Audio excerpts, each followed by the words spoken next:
Hello and welcome to Counselor Feature Friday. I'm your host, Brian Urban. In these features, we hope to give you some simple tips, tidbits, and tricks to make your days easier and your patients happier. In today's feature, we're going to talk about COGS, or cost of goods sold.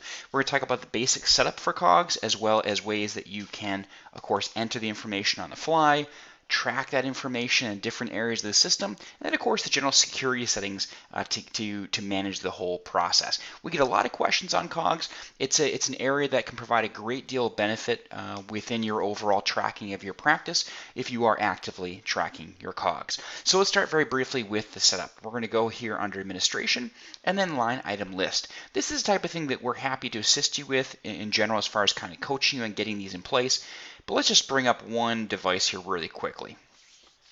Within this device specifically, of course, there is the retail price and there is the cost of goods sold. This is essentially the default COGS for this device. It doesn't mean it's going to necessarily be that exact amount for every single device. In fact, don't pay any attention to this device relative to the COGS. These are all made up numbers.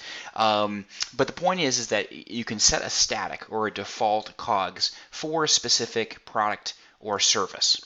And then you do have the ability to change on the fly if you wish. So some people may say, yep, I want to set the kind of the static default COGS and go from there. Right? Other people say, well, hey, let's start with 0 and then we'll add it on the fly. Or some people say, we'll have the default level, but then we'll modify it, we'll tweak it if maybe there was a shipping charge with this or additional accessory that came along with this that we wanted to add. But point being is you can decide whether or not you want to have a default COGS set for each device now, or each service or product. Now, I just brought up one line item here, but of course there's a way to mass update these where you can look at your full list, for example, of hearing aids, go through and set your retail price and your COGS, and you can just go down the list and set them very quickly. Okay.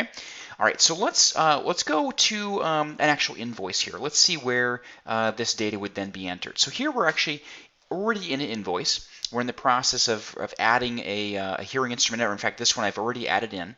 But it allows us to see that, okay, here is the price per unit for this device.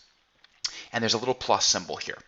We can then toggle on to see the actual COGS. Now, in this case, the device was set as a COGS of 0, right? But you could then, on the fly say, well, for this one, this was the cost or something, okay? And then, of course, that will log it.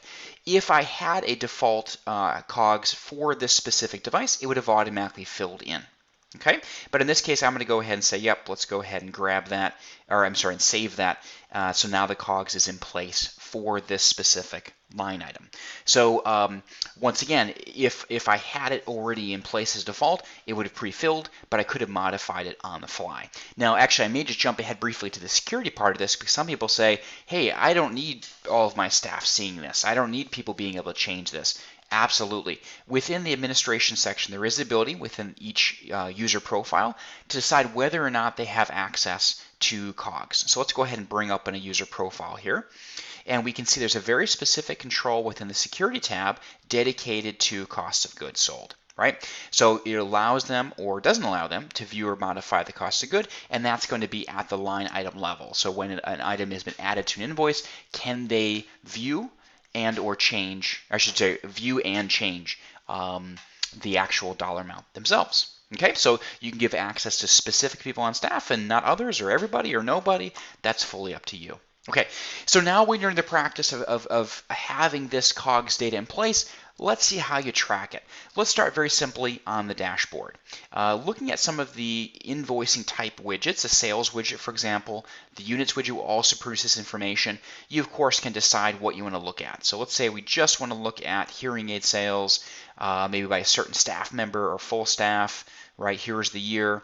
I could download this whole spreadsheet for all year, or I could focus on a specific month, right? Once I go ahead and launch that invoice, it'll bring open the line item detail for, in this case, January.